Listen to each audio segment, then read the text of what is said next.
Welcome to AGORACOM, the Small Cap Epicenter, and AGORACOM TV, a daily, fast-paced, edgy show that brings you the best press releases out of the small cap world every morning at the open, so you can hopefully profit from them and maybe even find your next great small cap investment. It's Friday, January the 25th. I'm back from Vancouver after being away at the Cambridge Conference Resource Show in Vancouver. And let me tell you, for those of you who are not sure about where the metals and mining industry is going, it's definitely bullish. Over 10,000 investors at that show this weekend, all of them enthusiastic despite the ups and downs of the markets, and that being led by gold, silver, palladium price, platinum prices, all these hitting all-time highs. So good news out of the resources sector. And for today, I've got 3 press releases for you.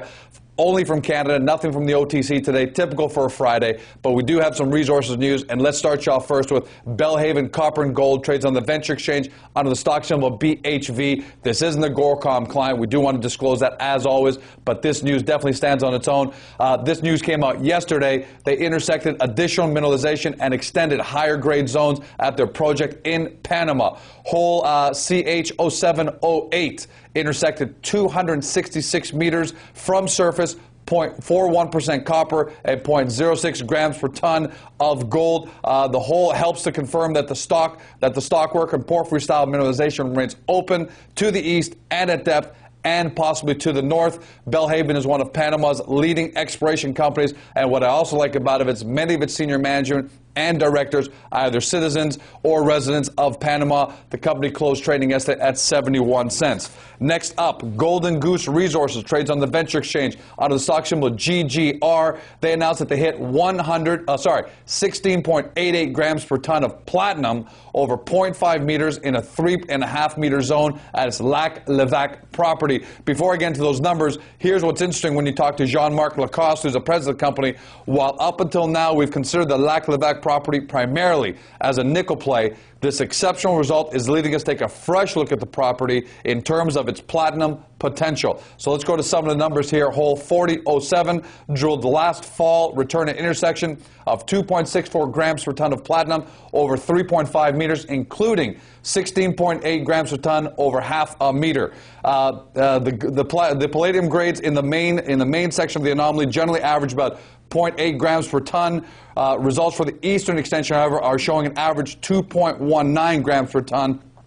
The best result to date is in hole 4007, which returned an intersection of 3.24 grams per ton over 8 meters, including a section of 3.44 grams per ton over 1.5 meters. Additional results are coming. In fact, they say that they're coming over the next few days, so you may want to take a closer look at Goose Resources. Put them on your watch list. They closed yesterday at 50 cents. Their 52-week low is 41 cents. Their high is $1.25. So short of any negative events that may have taken place in the stock over the last 3 months that we don't know about, this may be a good entry point. Do your own diligence as always, but that's great news to be able to work from. And finally, Tyranus Resources trades on the Venture Exchange under the stock symbol TRO. They're reporting on further drill results from their Thor property. The drill results pertain to the south and north extension of the True Fissure Zone, where a number of ore grade intercepts were previously reported on the. Now, see, these are just some highlights. They had a lot of results here. We took a couple highlights from the north extension. 1.71 meters of 4.54% zinc, 2.83%. 0.21% copper, 1.3 grams per ton of silver and of gold, and 176.17 grams per ton of silver. On the south extension, 0.52 meters, some of the numbers in there, 3.8% zinc, 0.4% copper, 5.49 grams per ton gold, and 577.09 grams per ton of silver. Pretty big numbers there. I also took a closer look at this. They've got just under 15 million shares outstanding, closed yesterday at 50 cents. That gives a market cap of $7.5 million. That definitely may be one to watch and take a closer look at.